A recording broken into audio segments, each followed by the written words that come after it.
Hello नमस्ते सबैजनालाई welcome छ हजुरहरूलाई मेरो भाइको बिहामा। यो चाहिँ कसारबाट आउने दिन अघिल्लो दिन हाम्रो अङ्कल आन्टीहरू माइजूहरू सबैजना भएर कसारबाट आयो। बिहाको तयारी धुमधाम चल्दैछ। भोलिपल्ट बिहान बाजा सक्नुभएको देउसिटी बाजामा सबैजना नाच्ने रमाइलो गर्ने। त्यस पछाडि टिकाटाला सकाएर हामी धुलै लिन हिँड्यौँ। स्याङ्जाटो काठमाडौँमा अब हाम्रो धुलै लिन जानुपर्ने टाढा थियो धेरै तर पनि पुग्यो।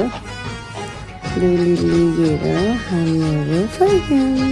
घर आएपछि फेरि टिकाटाला भयो। सबैजना फ्यामिली नाचगान होइन रमाइलो।